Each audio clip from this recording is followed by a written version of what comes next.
Class 12th chapter number 7 adjoint and inverse of matrix. D Sharma का topic है inverse of matrix. हम देखो हम क्या करेंगे आज, इनवर्स ऑफ मैट्रिक्स करेंगे, उसके बाद हम properties of inverse of matrix करेंगे, उसके बीच में हम एक एग्जांपल देख लेंगे। ठीक है, हमारी कोशिश रहेगी आज हम ये कंप्लीट करें टॉपिक। तो इनवर्स ऑफ मैट्रिक्स क्या होता है पहले हम लिख लेते हैं, ठीक है, इसकी डेफिनेशन, उसके बाद समझाते हैं। Four non singular matrix, four non-singular matrix of order n if there exists a matrix B, if there exists a matrix B of the same order such that AB equal to BA, which is equal to IN, then B is called inverse of A, or A is called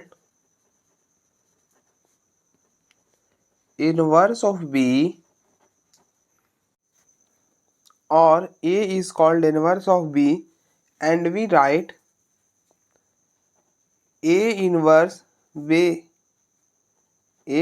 equal to B और B inverse equal to A। ठीक है, तो अब देखो पहले क्या बोल रहा है कि अगर for a non singular matrix जिसका ऑर्डर n है, अगर A और B कोई दो नॉन सिंगुलर मैट्रिक्स है, अगर A और B कोई दो नॉन सिंगुलर मैट्रिक्स है, नॉन सिंगुलर मैट्रिक्स कहने का मतलब है कि डिटर्मिनेंट ऑफ A और डिटर्मिनेंट ऑफ B ये दोनों जीरो के इक्वल नहीं है। अगर दो मैट्रिक्स जिसका डिटर्मिनेंट जीरो के इक्वल ना हो तो हम उसे नॉन सिंगुलर मैट्रिक्स कहते हैं। ठीक है, तो ऐसा ही बोल रहा है कि for a non singular matrix और जिसका ऑर्डर n है, हम मान लेते हैं कि चलिए हमारे पास A और B ऐसे दो नॉन सिंगुलर मैट्रिक्स है और इनका ऑर्डर n है। If there exist a matrix B,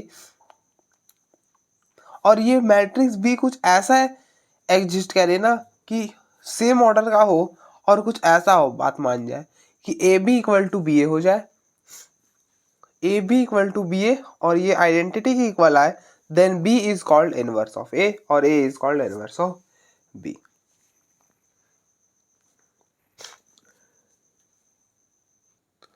मतलब अब जैसे ऐसा समझो एग्जांपल से, जैसे टू का इनवर्स क्या होता है, 1/2 होता है।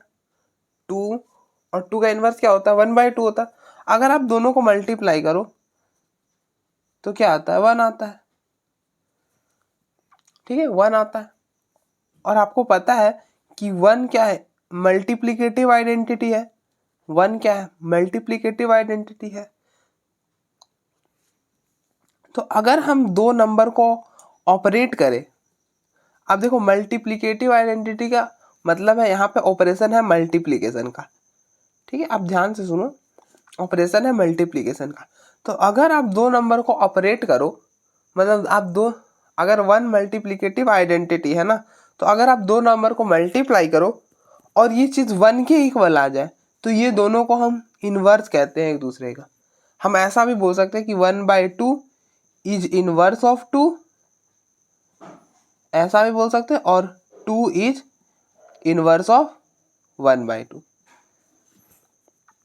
ठीक है, इस चीज को आप देखो, फिर हम कैसा लिखते हैं, ए का इनवर्स इक्वल टू बी, मतलब 2 का इनवर्स, मतलब ऐसा समझो आप कि 2 का इनवर्स जो होगा वो 1/2 होता है। अब देखो ना, ये है बी, अब देखो ये है ए, ये बी, ऐसा लिख सके ना हमने। इसका मतलब ए का inverse which is equal to B लिखा हमने, और इसको ऐसा भी तो लिख सकते हैं 1/2 का इनवर्स इक्वल टू 2। तो ये दोनों आपस में इनवर्स होता है। अगर आप ऐसा मोटा मोटी आप ऐसा समझो कि दो नंबर को अगर आप ऑपरेट करो, दो नंबर को आपने ऑपरेट करा और आइडेंटिटी आ जाए, तो वो जो होता है ना, वो दो नंबर एक दूसरे के इनवर्स होते हैं।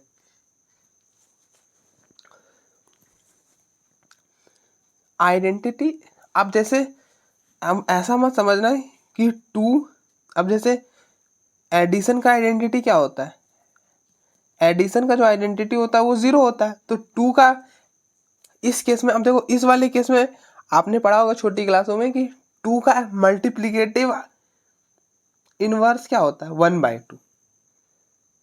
और इसी तरह से अगर हम बोले टू का एडिटिव इनवर्स क्या होता है, तो -2 होता है। आप देखो 2 और आप -2 को ऐड करो, आप देखो 0 आ जाएगा। और 0 जो है ना वो हमारे मतलब एडिशन के केस में आइडेंटिटी है। अब ये आइडेंटिटी का मतलब क्या होता है, ये तो आपने बताया ही नहीं भैया। अब देखो आइडेंटिटी का मतलब क्या होता है कि आप देखो 1 को किसी नंबर से मल्टीप्लाई कर लो, ऑपरेशन, आप ऑपरेशन हमेशा ध्यान में रखना, आप 1 को किसी भी नंबर से मल्टीप्लाई कर लो, कोई फर्क नहीं पड़ेगा, आप जो है वही रह जाएगा। आप जैसे 1 को 2 के साथ कर लो, 2 रह जाएगा, 2 था 2 ही रह गया। 1 को 3 के साथ कर लो, 3 रह जाएगा। 1 को √2 के साथ कर लो, √2 ही रह जाएगा। मतलब 1 को किसी के साथ भी मल्टीप्लाई कर लो, कोई फर्क नहीं पड़ रहा है। तो मतलब 1 आपका जो है ना वो आइडेंटिटी है। उसी तरह से 0 को आप किसी के साथ भी ऐड कर लो, कोई फर्क नहीं पड़ेगा। आप 2 के साथ ऐड कर लो 0, 2 ही रहेगा। √2 को 0 के साथ ऐड कर लो, √2 ही रहेगा। तो 0 एक ऐसा नंबर है जिसको आप किसी के साथ भी ऐड करो कोई चेंज नहीं देगा। तो वैसा नंबर्स को हम आइडेंटिटी बोलते हैं जिसको किसी के साथ भी ऑपरेट किया जाए, ऑपरेट मतलब ऑपरेट किया जाए, ऑपरेट का मतलब कुछ भी हो सकता है, ऑपरेशन ऑपरेट किया जाए और कोई चीज़ ना आए तो उसको हम आइडेंटिटी कहते हैं। और ऐसे दो नंबर्स को अगर हम ऑपरेट करें, अगर जैसे हमने इन दोनों को ऑपरेट करा और आइडेंटिटी आ गया, तो मतलब ये एक दूसरे के इनवर्स है। तो कुछ यहाँ पे भी यही बात है कि हमने ए बी निकाला, इन दोनों को मल्टीप्लाई करा और फिर बी ए को मल्टीप्लाई करा और आइडेंटिटी आ गया। और मैट्रिक्स में केस में आइडेंटिटी क्या होता है, आइडेंटिटी मैट्रिक्स। अगर हमने ए बी को मल्टीप्लाई करा, बी और ए को करा, और याद है आप जब भी मतलब इनवर्स की बात करूँ तो आप दोनों साइड से ऑपरेट करने पर आइडेंटिटी आना चाहिए। तो हम ये बोलते हैं कि अगर हम राइट से ऑपरेट करने पर आइडेंटिटी आ रहा है तो उसे कहते हैं राइट आइडेंटिटी, राइट इनवर्स। और अगर हम लेफ्ट से आ रहे हैं तो उतना डीप हमें नहीं जाना है, तो आप उसको बोल भी सकते हो। तो आप इतना बस याद रखो कि अगर हम दो नंबर को ऑपरेट करें और आइडेंटिटी आ जाए तो वो दो नंबर क्या होते हैं, इनवर्स होते हैं एक दूसरे के। जैसे यहाँ पर 2 × 1/2 आपने करा, 1 मल्टीप्लीकेशन के केस में आइडेंटिटी है। ठीक है, तो आई होप आपको आइडिया लगा होगा। ठीक है, तो इसलिए यहाँ पर जो क्या है कि बी जो है वो इनवर्स है ए का, या फिर आप ऐसे भी बोल सकते हो ए है इनवर्स है बी का, मतलब दोनों एक दूसरे के इनवर्स होते हैं। बी इनवर्स है ए का, या फिर हम ऐसा भी बोल सकते हैं कि ए इनवर्स है बी का। ठीक है, अब आप देखो, आप ऐसे भी समझ सकते हो कि ए इंटू ए का इनवर्स करते हो, ए इंटू ए का इनवर्स करते हो तो क्या आता है, आइडेंटिटी के बराबर आता है। ए को ए का, अगर हम ए और उसके इनवर्स से मल्टीप्लाई करेंगे तो ऑब्वियस सी बात है हमको आइडेंटिटी मिलेगा। अभी हमने बताया कि अगर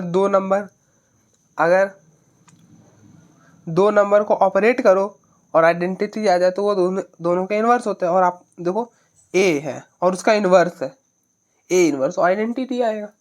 अच्छा, हमने एक प्रॉपर्टी पढ़ी थी एडजॉइंट में, और उस प्रॉपर्टी से ही हमने सारा प्रूफ करा था। आपको याद हो तो ऐसा कुछ प्रॉपर्टी था, A into adjoint of A which is equal to determinant of A, और यहाँ पर आई था।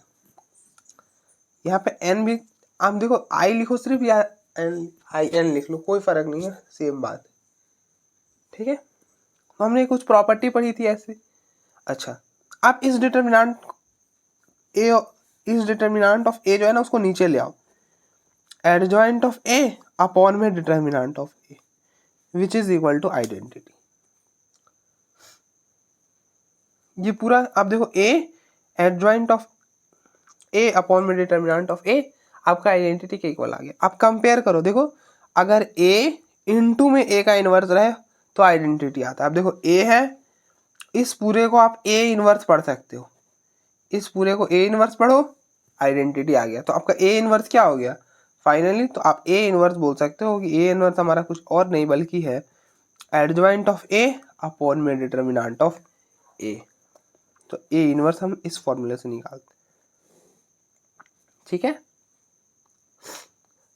आप देखो ना, कंपेयर करो, ए इनवर्स करोगे तो आइडेंटिटी के बराबर आएगा। अब जैसे 2 इंटू 2 का इनवर्स मल्टीप्लाई करो, आइडेंटिटी मतलब 1 आ जाएगा, मतलब आइडेंटिटी आ जाएगा। तो आप ए का इनवर्स ए और उसके इनवर्स से मल्टीप्लाई करा तो ऑब्वियस सी बात है आइडेंटिटी आएगा। एक मैट्रिक्स है, उस मैट्रिक्स के इनवर्स से आपने मल्टीप्लाई करा उसको, तो आइडेंटिटी आएगा। तो आप कंपेयर करो ना, आप देखो यहाँ पे भी तो यही बन रहा है ए, और इस पूरे को आप पढ़ लो ए इनवर्स, तो ए इनवर्स आइडेंटिटी आ गया। आइडेंटिटी आने के लिए क्या होना चाहिए? ए और उसका इनवर्स साथ में होना चाहिए। तो आप देखो ए था, इस पूरे को हमने इनवर्स पढ़ा और हमने इसलिए इसको इनवर्स पढ़ा। आप देखो इस साइड आइडेंटिटी आया था, मतलब ये और ये जो है वो कुछ और नहीं बल्कि ए का इनवर्स ही है। तो ए का इनवर्स हो गया एडजॉइंट ऑफ ए अपॉन में डिटर्मिनेंट ऑफ ए, ठीक है।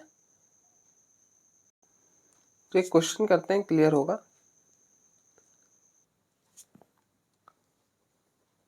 तो सॉल्यूशन,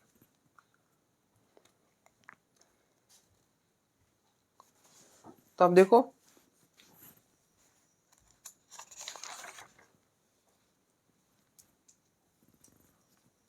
कैसे करेंगे। हमको बोल रहा है क्वेश्चन में फाइंड द इनवर्स ऑफ ए, हमको ए का इनवर्स निकालना है, ठीक है। तो ए का इनवर्स हम कैसे निकालते हैं? ए का इनवर्स निकालने के लिए हमारे पास अभी हमने फॉर्मूला डिराइव करा, क्या होता है? एडजॉइंट ऑफ ए अपॉन में डिटर्मिनेंट ऑफ ए। हम ऐसे इनवर्स निकालते हैं, कैसे? एडजॉइंट ऑफ ए अपॉन में डिटर्मिनेंट ऑफ ए। तो हमको ए का इनवर्स निकालने के लिए हमको क्या चाहिए होगा? डिटर्मिनेंट ऑफ ए चाहिए होगा और एडजॉइंट ऑफ ए चाहिए होगा। पहले आप डिटर्मिनेंट ऑफ ए निकालो। अब देखो हमेशा पहले आप डिटर्मिनेंट ऑफ ए निकालना, और ध्यान रखना कि डिटर्मिनेंट ऑफ ए कभी भी जीरो नहीं आना चाहिए। अगर जीरो आ गया तो इनवर्स हम नहीं निकाल सकते। अगर ए का डिटर्मिनेंट जीरो आ गया तो हम इनवर्स नहीं निकाल सकते, ठीक है। तो अब डिटर्मिनेंट ऑफ ए निकालो। तो डिटर्मिनेंट कैसे निकालेंगे? कुछ नहीं करेंगे, अब देखो ना, इस वाले रो या इस वाले कॉलम में आप देख लो 2 जीरो ऑलरेडी प्रेजेंट है, तो हम ना यहीं से एक्सपेंड कर देंगे। अब देखो ये एलिमेंट कौन सा होता है? ये होता है A33। इन दोनों का सम करो, 3 + 3 क्या हो जाएगा? 6 हो जाएगा। 6 क्या इवन है? इवन है तो प्लस, और हम अब तो चलिए हम इस वाले रो से एक्सपेंड करें, आप ऐसा समझो। कौन सा रो? R3 से, ठीक है। तो अल्टरनेटिव प्लस माइनस प्लस। अब हम जीरो वाला तो कंसिडर करेंगे नहीं ना, क्योंकि जीरो को आप किसी से भी मल्टीप्लाई करोगे जीरो हो जाएगा। तो फाइनली हम यहाँ से लिखेंगे +1। +1 लिया, +1 के सामने वाला रो और कॉलम को हटा दो या फिर डिलीट कर दो, ठीक है, जो बोलना है बोल सकते हो, ठीक है। इसके सामने वाला रो और कॉलम को डिलीट कर दिया। अब जो बचा उसका डिटर्मिनेंट, तो कॉस अल्फा ये बचा ना, ये छोटा सा कॉस, तो कैसे करेंगे? कॉस डिटर्मिनेंट निकालना हमको, तो क्या करते हैं? इन दोनों को multiply, cos alpha into cos alpha, cos square alpha, cos alpha into cos alpha, cos square alpha, बीच में माइनस, और फिर इसको इसके साथ sine alpha into minus sine alpha, sine alpha into minus sine alpha, that is minus sine square alpha. क्या हो जाएगा? Minus sine square alpha. Minus पहले से प्रेजेंट है, ये माइनस और ये माइनस प्लस हो जाएगा, तो हो गया प्लस साइन स्क्वायर अल्फा, ठीक है, प्लस साइन स्क्वायर अल्फा। और आपको पता है, आपने प्रॉपर्टी पढ़ी है कि cos square theta plus sine square theta, ये जो होता है वो 1 के इक्वल होता है। ध्यान बस ये रखना है कि ये यहाँ पे थीटा है तो यहाँ पे भी थीटा होना चाहिए। अगर यहाँ पर थीटा है तो यहाँ पे भी थीटा होना चाहिए। तो अब देख लो, यहाँ पे अल्फा है, यहाँ पे भी अल्फा है, तो ये फाइनली 1 के इक्वल होगा, ठीक है। फिर तो हमने डिटर्मिनेंट ऑफ ए तो निकाल लिया, अब एडजॉइंट ऑफ ए निकालना है। तो एडजॉइंट ऑफ ए क्या होता है? एडजॉइंट ऑफ ए कुछ नया चीज़ नहीं होती, ये बस सारे एलिमेंट का कोफैक्टर निकाल कर ट्रांसपोज करना होता है। तो यहाँ पे एडजॉइंट ऑफ ए जो होता है वो CIJ का होल ट्रांसपोज। तो हमने कुछ नहीं करा, ऐसे डब्बा बना दिया और ट्रांसपोज लगा दिया। अब देखो आप भी ऐसे ही करना, जल्दी सॉल्व हो जाएगा। या फिर आप जब पेपर में करो तो थोड़ा सा एक्सपेंड कर देना, हर एलिमेंट के लिए अलग अलग निकाल कर दिखा देना, ठीक है। फिलहाल हम यहाँ पे डायरेक्ट करेंगे। आपने फॉर्मूला तो पढ़ा ही होगा, CIJ निकालने का फॉर्मूला, तो हर एलिमेंट के कॉरस्पॉन्डिंग निकालते हैं, ठीक है, और वो एक मैट्रिक्स में लिख देते हैं और फिर उसका ट्रांसपोज कर देते हैं, वही एडजॉइंट ऑफ ए हो जाता है, ठीक है।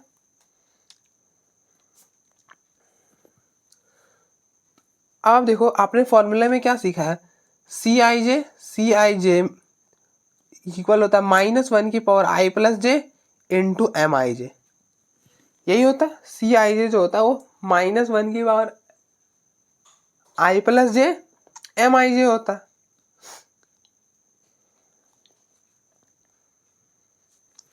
अब देखो -1 की पावर, अब जैसे यहाँ पर आओगे, यहाँ पे ये एलिमेंट के कॉरस्पॉन्डिंग को फैक्टर आएगा, ये एलिमेंट है A11, इसके कॉरस्पॉन्डिंग को फैक्टर आएगा C11, तो बेसिकली यहाँ जो भी होगा 1 1 होगा। तो आप एक एलिमेंट के लिए निकाल लो, उसके बाद बाकी तो हम डायरेक्टली कर लेंगे। जैसे हमने इसके लिए निकाला, अब जैसे A11 के लिए इसके कॉरस्पॉन्डिंग आएगा C11, तो आप देखो क्या हो जाएगा, -1 की पावर 1 प्लस 1, -1 की पावर 2। बस आप ऐसे याद रखो कि अगर आप इन दोनों का सम करें, इवन आएगा तो प्लस आएगा और ऑड आएगा तो माइनस आएगा, ठीक है। तो आप देखो यहाँ इसके कॉरस्पॉन्डिंग C11 आएगा, तो C11 क्या होगा, 1 प्लस 1 2, 2 है तो यहाँ पे प्लस, तो फिर alternative plus minus plus minus plus minus plus minus plus, alternative आपको लिख देना है बस। आप कॉलम से भी लिखो सेम आएगा, कोई दिक्कत नहीं। लेकिन अब तो हमको यहाँ पे भी तो कुछ लिखना होगा ना, सेम इसे यहाँ पे छोड़ तो नहीं सकते, सिर्फ प्लस माइनस लिख देंगे तो क्या ये एडजॉइंट आ गया, नहीं। अब आप हर को फैक्टर निकालने के लिए आपको उसके करस्पॉन्डिंग माइनर निकालना हो, तो आप इसके करस्पॉन्डिंग माइनर निकालो। माइनर कैसे निकालते हैं, इसके सामने वाला रो, अब जैसे हमको इसके करस्पॉन्डिंग माइनर निकालना, तो आप क्या करो, इसके सामने वाला रो और कॉलम को डिलीट कर दो और जो बचा उसका डिटरमिनेंट, तो cos alpha into 1 cos alpha और 0 इंटू 0 खत्म, तो कॉस अल्फा आएगा, यहाँ पे लिख दो कॉस अल्फा, ठीक है। फिर इसके करस्पॉन्डिंग आपको माइनर निकालो, तो इसके सामने वाला रो और कॉलम डिलीट कर दो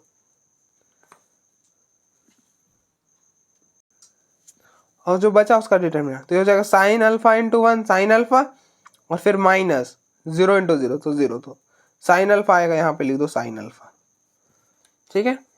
फिर इसके करस्पॉन्डिंग माइनर, तो ये हो जाएगा, तो 0 के सामने वाला रो और कॉलम को डिलीट कर दो और जो बचा उसका डिटरमिनेंट, तो sign alpha into 0 0, 0 into cos alpha 0, फिर माइनस होगा ना, sign alpha into 0 0 0 minus 0 into cos alpha 0, तो 0 माइनस 0 0, तो यहाँ पे 0 आएगा, ठीक है। फिर अब नेक्स्ट यहाँ पर 0 आएगा ना, इसके कॉरस्पॉन्डिंग हमने माइनर निकाला था ना, तो वो यहाँ पे लिखेंगे। अब हमको इसके कॉरस्पॉन्डिंग चाहिए, तो इस साइन अल्फा के सामने वाला रो और कॉलम को डिलीट कर दो और जो बचा उसका डिटरमिनेंट, तो minus sine alpha into 1 minus sine alpha, फिर बीच में माइनस 0 इंटू 0 0, तो माइनस साइन अल्फा, तो यहाँ पे लिख दो माइनस साइन अल्फा, ठीक है। आई होप आपको समझ में आ रहा होगा कि हम कैसे एडजॉइंट ऑफ ए निकाल रहे हैं। फिर अब हमको यहाँ पे चाहिए, तो इसके कॉरस्पॉन्डिंग आप माइनर निकालो। हमने क्या करा, मैं फिर से शुरू से बता दूं, तो बस आपको इस एलिमेंट के लिए चेक करो, आप सीधा सीधा याद रखो, फॉर्मूला याद रखने की जरूरत नहीं, बस फॉर्मूला भूल जाओ। इस एलिमेंट हमको यहाँ पर वैल्यू रखना है, एडजॉइंट ऑफ ए क्या होता है, बेसिकली डब्बा और ट्रांसपोज। आप ऐसा लिख लो पहले, डब्बा और ट्रांसपोज, ठीक है। थोड़ी देर के लिए भूल जाओ कि यहाँ पे कोफैक्टर्स होते हैं। क्या करना है, पहले डब्बा बनाना है और उसके ऊपर ट्रांसपोज, जितना ऑर्डर का ए है उतना ऑर्डर का डब्बा बनाना है और ट्रांसपोज, ठीक है। फिर फर्स्ट वाला प्लस आएगा, फर्स्ट वाला हमेशा प्लस आता है, A11 है ना, तो 1 प्लस 1 2, फिर ऐसा लिख लो प्लस माइनस प्लस, यहाँ से शुरू में प्लस, उसके बाद फिर अल्टरनेटिव कर दो, प्लस माइनस सारे जगह आ जाएगा जो भी आना होगा। उसके बाद क्या करो, इसके कॉरस्पॉन्डिंग माइनर निकालो, इसको हटा दो, इसके सामने वाला रो और कॉलम और निकाल दो डिटरमिनेंट, बस वही कर रहे हैं, ठीक है। अब हमको इसके कॉरस्पॉन्डिंग चाहिए, तो इसके कॉरस्पॉन्डिंग माइनर निकलेगा, तो इसके सामने वाला रो और इसके सामने वाला कॉलम डिलीट कर दूँ और जो बचा उसका डिटर्मिनेंट, तो क्या बचा cos alpha into 1, cos alpha बीच में माइनस 0 इंटू 0 0, तो कॉस अल्फा हो जाएगा। फाइनली ये चीज़ कॉस अल्फा होगा तो यहाँ पे आएगा कॉस अल्फा। ठीक है, फिर अब हमको इसके करस्पॉन्डिंग चाहिए। अब आपको यहाँ पे वैल्यू पुट करनी है तो आपको इसके करस्पॉन्डिंग माइनस निकालना होगा। तो इसके सामने वाला रो और कॉलम को डिलीट कर दो और जो बचा उसका डिटर्मिनेंट। तो इसके सामने वाला रो ये है ना और इसके सामने वाला कॉलम ये है, तो ये चीज़ हटाओगे ना, कॉस अल्फा इंटू 0 0 बीच में minus 0 into minus sine alpha 0, तो 0 माइनस 0 0 ही हो जाएगा, तो यहाँ पर 0 आ गया। ठीक है,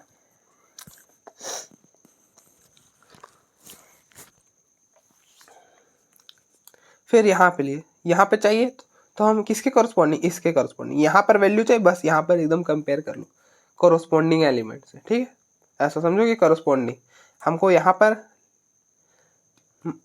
चाहिए वैल्यू, तो हम क्या करेंगे, इस यहाँ पर क्या है C31 आएगा, इसके करस्पॉन्डिंग क्या आएगा M31। अब देखो प्लस माइनस हमने क्या करना है, एडजॉइंट ऑफ ए में जो होता है वो कोफैक्टर कुछ और नहीं होता, बस ए के हर एलिमेंट से बना कोफैक्टर को हम एक मैट्रिक्स में लिख देते हैं, वही होता है, और उसका ट्रांसपोज भी लेते हैं बाद में। ठीक है, तो यहाँ पे हमको इसके करस्पॉन्डिंग M31 चाहिए, तो क्या करना होगा, इसके करस्पॉन्डिंग माइनर निकालना होगा। तो आप इसके करस्पॉन्डिंग माइनर निकाल दो, तो इसके सामने वाला रो और कॉलम को डिलीट कर दो, ये 0 के सामने, हाँ ठीक है। तो माइनस साइन अल्फा इंटू 0 0 बीच में माइनस कॉस अल्फा इंटू 0 0, तो यहाँ पर 0 आ जाएगा। फिर इसके करस्पॉन्डिंग हमको चाहिए माइनर, क्योंकि यहाँ पर है तो यहाँ पर अब देख लो ना, थर्ड रो का सेकेंड एलिमेंट।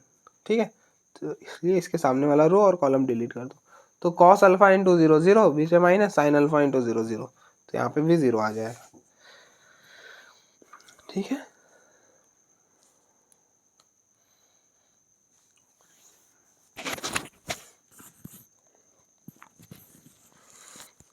फिर इसके करस्पॉन्डिंग यहाँ पे हमको चाहिए, तो इसके करस्पॉन्डिंग आप माइनर निकालो, तो इसके सामने वाला रो और कॉलम को हटा दो, तो जो बचेगा वो उसका डिटर्मिनेंट, तो ये हो जाएगा cos alpha into cos alpha, cos square alpha बीच में minus sine alpha into minus sine alpha, minus sine square alpha, हाँ ठीक है। ये हो जाएगा cos square alpha plus sine square alpha, और आपको पता है कि cos square theta plus sine square theta 1 के इक्वल होता है, तो फाइनली क्या हो जाएगा, 1 हो जाएगा। ठीक है,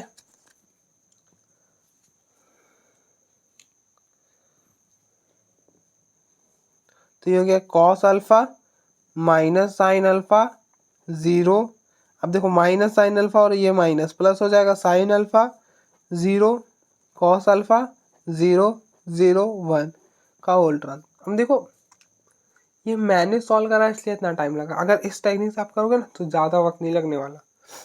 आप क्या करो, प्लस माइनस लिखो, उसके बाद इसके करस्पॉन्डिंग हर के करस्पॉन्डिंग आप माइनर निकाल लो और उसके करस्पॉन्डिंग बस रखते जाओ। ठीक है, अब आप इसका ट्रांसपोज कर दो, तो दैट इज एडजॉइंट ऑफ ए आ जाएगा। ट्रांसपोज करोगे तो क्या होगा, ट्रांसपोज हम कैसे करते हैं, या हम दो तरह से करते हैं, या तो रो को कॉलम में इंटरचेंज करते हैं या तो कॉलम को रो में इंटरचेंज करते हैं। तो हम यहाँ पे रो को कॉलम में इंटरचेंज कर रहे थे। अब देखो ये रो है, ये कॉलम में ले आएंगे, ये रो है इसको ऐसा लिख देंगे, ये ऐसा है इसको ऐसा लिख देंगे, cos alpha minus sine alpha 0, ये ऐसा इसको ऐसा लिख देंगे, साइन अल्फा कॉस अल्फा 0, ये ऐसा इसको ऐसा लिख देंगे 0 0 1, तो ये आ गया एडजॉइंट ऑफ ए। तो नाउ ए इनवर्स होता है एडजॉइंट ऑफ ए अपॉन में डिटर्मिनेंट ऑफ ए, तो यहाँ पे हो जाएगा A inverse which is equal to, आप देख लो डिटर्मिनेंट ऑफ ए क्या है, डिटर्मिनेंट ऑफ ए तो 1 है, तो ये एडजॉइंट ऑफ ए के इक्वल हो जाएगा, तो बस एडजॉइंट ऑफ ए ये है, ये लिख दो, ए का इनवर्स आ गया, cos alpha sine alpha 0 minus sine alpha cos alpha 0 0 0 1, तो ए इनवर्स आ गया। ठीक है, अब देखो एक बार,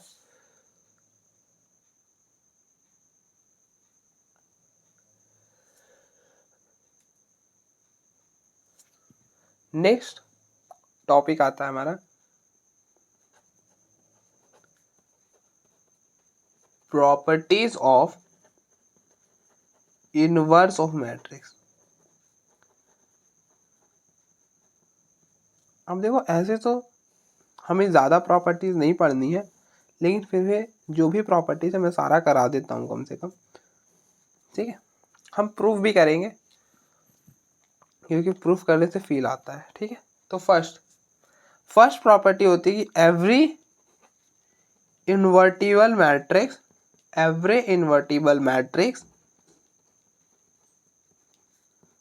possesses a unique inverse,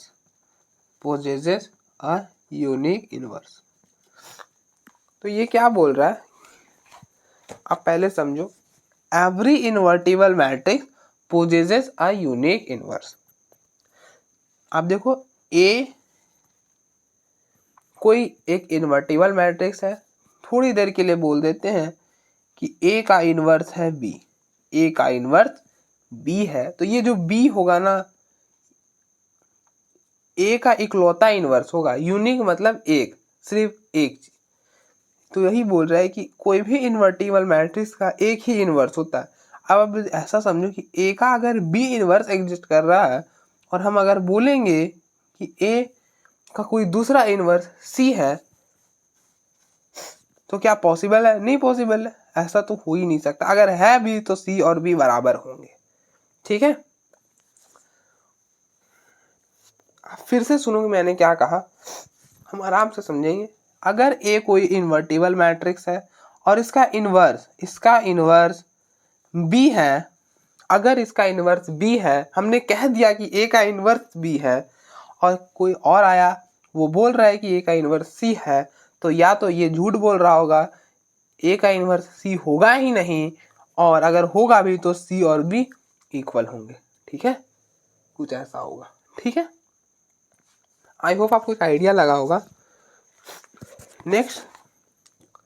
next property बोलता है कि ए का इन्वर्स का अगर आपने इन्वर्स करा, ए इन्वर्स का आपने इन्वर्स करा, तो ये ए के ही इक्वल आएगा, ठीक है। तीसरा प्रॉपर्टी बोलता है कि ए बी का होल इन्वर्स, ए बी का होल इन्वर्स ये हो जाएगा बी इन्वर्स ए इन्वर्स।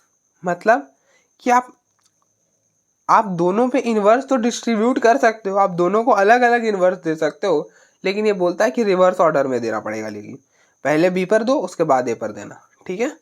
चौथा प्रॉपर्टी बोलता है कि ए इन्वर्स का transpose is equal to A transpose का इन्वर्स। अब देखो ए इन्वर्स निकाला, उसके बाद आपने उसका ट्रांसपोज करा, वो इक्वल होता है कि आप पहले ही ट्रांसपोज निकालो उसके बाद इन्वर्स निकालो, ठीक है। पांचवा प्रॉपर्टी होता है कि ए का इन्वर्स का डिटर्मिनांट, ए के इन्वर्स मतलब ए इन्वर्स का determinant is equal to determinant of A का इन्वर्स। और आप अब देखो ये तो चीज नंबर होता है, डिटर्मिनांट ऑफ ए क्या होता है? नंबर होता है। अगर 2 का इन्वर्स की बात करें तो दैट इज 1/2, तो डिटर्मिनांट ऑफ ए का इन्वर्स हम इसको लिख सकते हैं ना 1 डिटर्मिनांट ऑफ ए, ठीक है। नेक्स्ट प्रॉपर्टी नंबर 6 होता है कि के ए का इन्वर्स के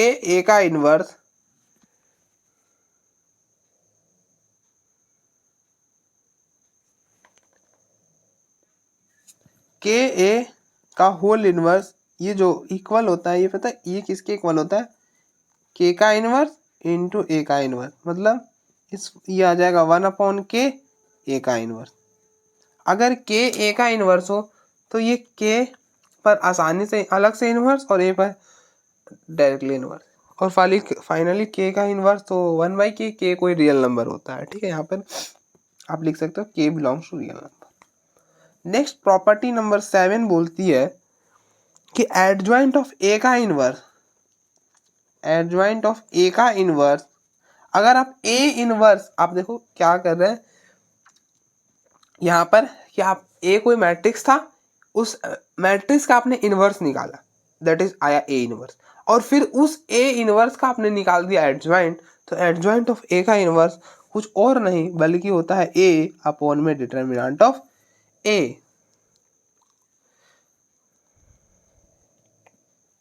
आठवीं प्रॉपर्टी होती है कि ए की पावर के का inverse which is equal to K A inverse power के। अब जैसे कोई बोल दे कि आप ए स्क्वायर का इनवर्स निकालो, आप ए स्क्वायर का इनवर्स निकालो, तो आप क्या कर सकते हो कि ए का इनवर्स निकाल लो पहले, उसके बाद इसका स्क्वायर कर दो, ठीक है। अगर पावर में इनवर्स हो तब भी आप इंटरचेंज कर सकते हैं, ये प्रॉपर्टी बोलती है, ठीक है। लास्ट प्रॉपर्टी होती है दैट इज 9 कि determinant of adjoint of A का inverse, determinant of adjoint of A का इनवर्स ये क्या होता है कि A determinant of A upon में डिटर्मिनेंट ऑफ ए की power N. Determinant of adjoint of A का इनवर्स जो होता है वो इक्वल होता है determinant of A upon determinant of A की पावर और अपॉन में डिटर्मिनेंट ऑफ ए की पावर एन। अब ना हम इसका एक एक करके प्रूफ कर लेते हैं। देखो जब तक हम प्रूफ करेंगे नहीं तब तक हमें समझ में ही नहीं आएगा कि ये सब चीजें बन कैसे रही है।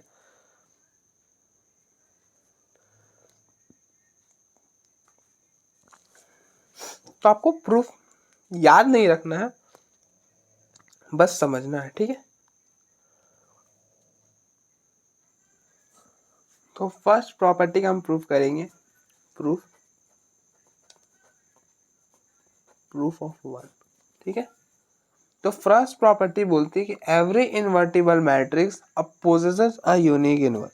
मतलब मैंने आपको बताया कि अगर ए का कोई इनवर्स, अगर हम बोल रहे हैं कि ए का अगर इनवर्स बी है, अगर हम बोल रहे हैं कि मतलब ये गिवन है कि अगर ए का इनवर्स बी है, मतलब हम आप देखो यहाँ पर अगर हमको गिवन है कि ए का इनवर्स जो है ना वो बी है, और कोई आके बोल दे, मतलब ये चीज ट्रू है, और कोई आके बोल दे कि ए का इनवर्स जो है वो सी है, तो या तो ये गलत बोल रहा होगा या तो सी और बी बराबर होंगे।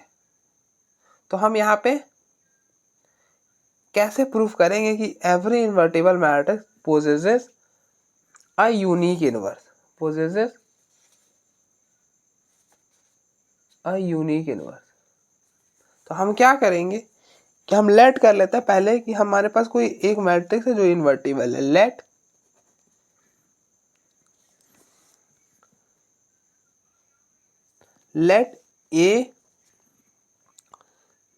Late A be an invertible matrix. पहले हमारे पास इन्वर्टिबल मैट्रिक्स होना तो चाहिए, तो हमने बोल दिया कि चलिए ए हमारे पास इन्वर्टिबल मैट्रिक्स है, ठीक है। Let A be an invertible matrix. हमको दिखाना है इस ए का सिर्फ एक ही इन्वर्स होगा, मतलब यूनिक इन्वर्स होगा। तो हम क्या करेंगे, हम बोलेंगे कि अगर पॉसिबल है तो मान लीजिए कि ए का दो इन्वर्स है, एक है बी और एक है सी। अगर पॉसिबल है तो मान लीजिए कि ए का दो इन्वर्स है बी और सी, ठीक है। और हम फिर आगे चल के दिखा देंगे कि ये बी और सी अलग अलग नहीं है बल्कि एक ही है। तो हमारा प्रूफ हो जाएगा कि एक सी और सा इनवर्स जो है वो एग्जिस्ट कर रहा था ए का, लेकिन वो अलग थोड़ी था, वो तो बी के ही बराबर था, मतलब यूनिक हो गया, ठीक है। तो हम लिखेंगे इफ पॉसिबल। अब देखो प्रूफ में ना हमें लैंग्वेज भी लिखनी पड़ती। If possible let us suppose, if possible let us suppose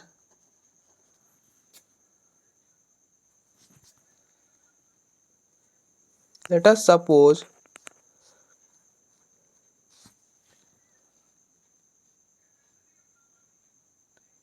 if possible let us suppose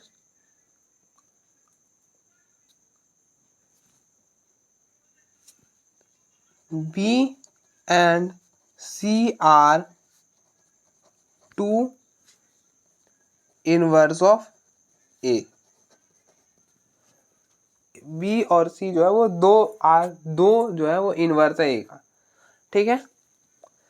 तो आपको अभी मैंने बताया कि अगर ए का इनवर्स बी है, अगर ए का इनवर्स बी है तो आप इन दोनों को मल्टीप्लाई करो, ये आइडेंटिटी के इक्वल आता है, आइडेंटिटी के इक्वल आता है। अगर ए इनवर्स है बी का, तो अगर जैसे 2 का इनवर्स है 1/2, तो आप इन दोनों को मल्टीप्लाई करो ना, किसके इक्वल आता है, 1 के इक्वल आता है। तो बेसिकली आइडेंटिटी मैट्रिक्स क्या होता है, वन लाइन मैट्रिक्स होता है। तो अगर ए और बी इनवर्स हैं तो आप ए इंटू बी करोगे, आप इस साइड से करोगे तो भी आइडेंटिटी आएगा, या फिर बी इंटू ए करोगे तो भी आइडेंटिटी आएगा। तो वही हम बोल रहे हैं। तो therefore A B equal to B A, ये आइडेंटिटी के इक्वल आएगा। तो इस रिलेशन को फर्स्ट बोल दो। एंड सी भी तो इनवर्स है ए का, तो अगर आप ए इंटू सी करो या फिर सी इंटू ए करो, आइडेंटिटी आएगा, ठीक है। इनवर्स कहने का मतलब होता है कि अगर आप उन दोनों को मल्टीप्लाई मतलब उन दोनों को ऑपरेट करो तो आइडेंटिटी हमें मिल जाए, दैट इज आइडेंटिटी।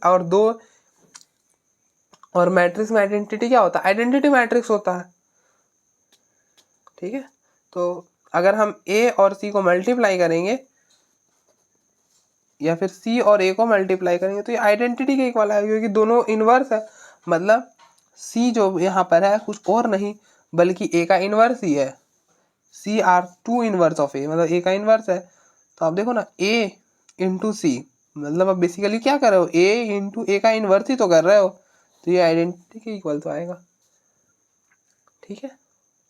तो इसे हमने रिलेशन नंबर 2 बोल दिया। अब देखो ये दोनों चीज आइडेंटिटी के इक्वल है।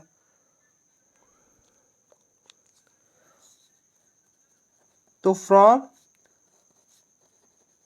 1 and 2 वी हैव, क्या होगा, ए बी इक्वल टू ए सी होगा। क्यों होगा, क्योंकि आप देखो ना, ए बी इक्वल टू आई है, ए सी इक्वल टू आई है। अगर x इक्वल टू ए है, y इक्वल टू ए रहे, तो ये आपस में भी तो इक्वल ही है, ठीक है। अगर RHS इक्वल है तो LHS भी इक्वल होगा, अगर RHS इक्वल है तो LHS भी इक्वल होगा, मतलब ए बी इक्वल टू ए सी होगा। और आपने पढ़ा, अब यहां से क्या करो, अब यहाँ पे ना क्या कर सकते हो, अब देखो a और a को कैंसिल कर सकते हो, b equal to C by, अब देखो लेफ्ट से कैंसिल करते आ रहे हो, आप देखो लेफ्ट से आए, इधर से आए, खच खच मारे, तो बाय लेफ्ट कैंसलेशन लो, ठीक है। और एक चीज आप और कर सकते थे कि आप दोनों साइड ए के इनवर्स से ऑपरेट कर दो। क्या करो, ए के इनवर्स से ऑपरेट कर दो। और आपने पढ़ा है कि मैट्रिक्स का जो मल्टीप्लिकेशन है वो एसोसिएटिव होता है। याद रहे, जब भी हम थ्योरम्स प्रूफ करते हैं ना, तो हम ना पूरे रूल को ध्यान में रखते हुए करते हैं, ठीक है। और आपने पता है कि मैट्रिक्स जो होता है, मैट्रिक्स का जो मल्टीप्लिकेशन वो एसोसिएटिव होता है। तो आप किसी को भी पहले कर लो, कोई फर्क नहीं पड़ता है। तो हम चलिए इसी को पहले कर लेते हैं, बाद में यहाँ पर हो रहा था कि पहले हम ए और बी को मल्टीप्लाई कर रहे थे, अब हमने बोला चलिए ए और बी को नहीं करते हैं, पहले इन दोनों को मल्टीप्लाई कर देते हैं। तो ये क्या होगा, ये तो ए का इनवर्स इंटू ए, ये आइडेंटिटी हो जाएगा। तो identity into B into identity into C, तो finally B equal to C ही आएगा, जो कि आया। तो आप देख रहे थे, आपने दो इनवर्स लेके चला, एक आपने दो इनवर्स माना, एक बी और सी, और ये बी और सी कुछ अलग अलग नहीं थे, एक ही थे। तो हेंस पूरा हमारा प्रूफ हो गया कि किसी भी मैट्रिक्स का जो इनवर्स होता है वो यूनिक होता है। हेंस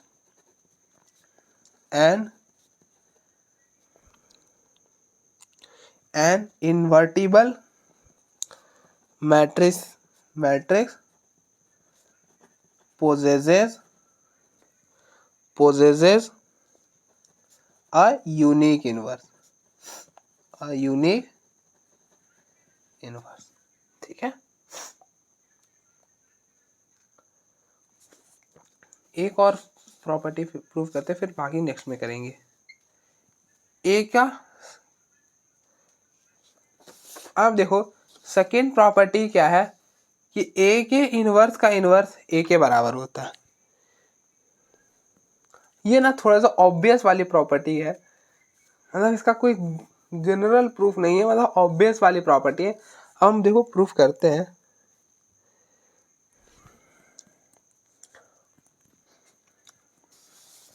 प्रूफ ऑफ 2, हमको क्या प्रूफ करना है कि ए के इनवर्स का इनवर्स जो होता है वो ए के इक्वल होगा। ठीक है, तो यहाँ पे आप लेट कर लो, इफ ऐसा लिखो, if A is an invertible matrix, if A is an invertible matrix, अगर ए इन्वर्टिबल मैट्रिक्स है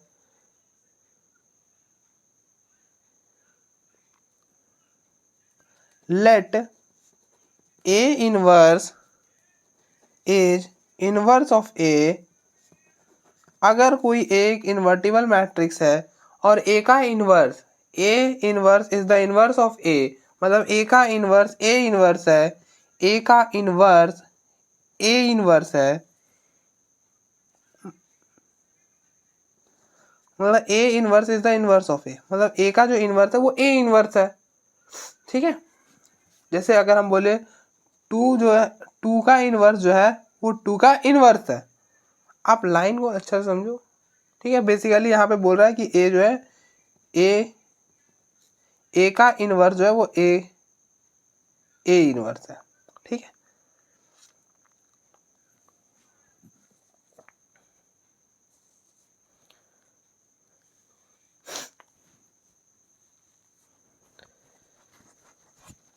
ए इनवर्स जो है वो A inverse is the inverse of A, मतलब ए का जो है ए का इनवर्स है ए इनवर्स। ठीक है, तो अगर आप इन दोनों को मल्टीप्लाई करो, दो किसी साइड से भी मल्टीप्लाई कर लो, ये आइडेंटिटी के इक्वल होगा।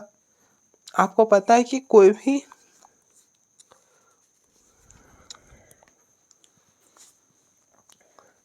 भी दो मैट्रिक्स को मल्टीप्लाई करने में, अगर जैसे ए का इनवर्स अगर बी है और हमने ए इंटू बी करा तो ये आइडेंटिटी के इक्वल आएगा। उसी तरह से अगर ए का इनवर्स ए है, मतलब ए का इनवर्स जो है वो ए इनवर्स है, तो आप जब इन दोनों को मल्टीप्लाई करोगे तो वो आइडेंटिटी मैट्रिक्स के इक्वल आएगा। ये आपने प्रॉपर्टी भी पढ़ी होगी, ए इंटू ए का इनवर्स जो होता है वो आइडेंटिटी के इक्वल होता है। ठीक है, अब दोनों मतलब ए इनवर्स आइडेंटिटी के इक्वल होगा, ए इनवर्स ए भी आइडेंटिटी के इक्वल होगा। तो अभी मैंने थोड़ी देर आपको पहले बताया कि अगर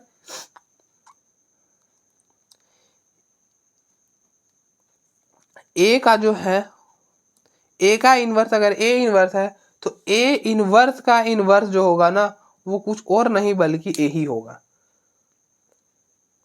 अगर कुछ ऐसा हो रहा होता है तो ये दोनों इनवर्स होते हैं एक दूसरे के।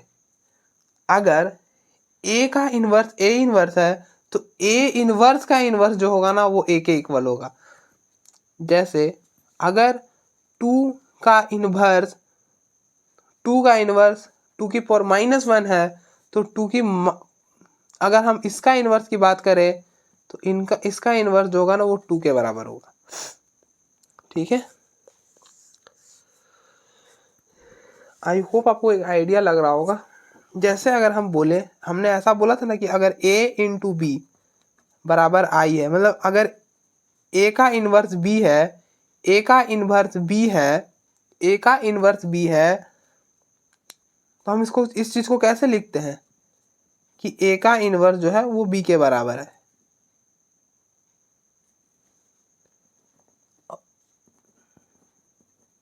या फिर हम इस चीज को ऐसा भी लिख सकते हैं कि b का इनवर्स जो है ना वो a के बराबर है। अभी मैंने आपको डेफिनेशन में बताया था कि जो होता है वो इनवर्स होता है एक दूसरे के। अगर हम a b का मल्टीप्लाई करें और वो आइडेंटिटी के इक्वल आए तो मतलब a का इनवर्स b है, या फिर आप ऐसे भी बोल सकते हो कि b का इनवर्स a है। तो हमने यहाँ पे कुछ नहीं करा, हम आप देखो ना b कंपेयर करो b, तो हमने आप इसको अगर थोड़ी देर के लिए b बोल दो तो क्या हो जाएगा, b का इनवर्स a ही के बराबर होगा, तो a का इनवर्स a के बराबर होगा। तो आई होप आपको क्लियर हो गया होगा। आई होप आपको क्लियर हुआ होगा। ठीक है, कि मतलब अगर दो मैट्रिक्स का मल्टीप्लाई करने पर आइडेंटिटी आ रहा है तो वो दोनों एक दूसरे के इन्वर्स होते हैं। अगर हम ऐसा बोले A inverse is the inverse of A, तो हम ऐसा भी बोल सकते हैं कि A is inverse of A inverse. A is inverse of A inverse मतलब ए का इनवर्स ए इनवर्स के इक्वल है। अब देखो ऐसे में ना ये वाला लाइन में कॉम्प्लिकेशन इसी में होता है। अब देखो यहाँ पे तो हमने लिख दिया कि अगर हम ऐसा लिखे b is inverse of a, मतलब यहाँ पर a का इनवर्स जो है वो b के बराबर है। b is inverse of a अगर हम ऐसा लिखे मतलब a का इनवर्स b के बराबर है। ठीक है, और अगर हम इसको पलट के लिख दे a जो है ना a is inverse of a inverse, क्योंकि आप दोनों तरफ से बोल सकते हो। ठीक है, तो अगर हम ऐसा लिखे a inverse is the inverse of a, तो इसका इनवर्स किसके बराबर है, इसके बराबर है। इसका इनवर्स, आप हमेशा ये चीज गौर करो, ये चीज सीखने वाली चीज है कि अगर यहाँ पे हमने बोला b is inverse of a, b किसका इनवर्स है, तो a का इनवर्स है, मतलब a का इनवर्स b के बराबर है। फिर हम यहाँ पे क्या बोल रहे हैं, a is inverse of a inverse, मतलब a का इनवर्स किसके बराबर है, a के बराबर है। आई होप अब आपको क्लियर हो गया होगा। ठीक है,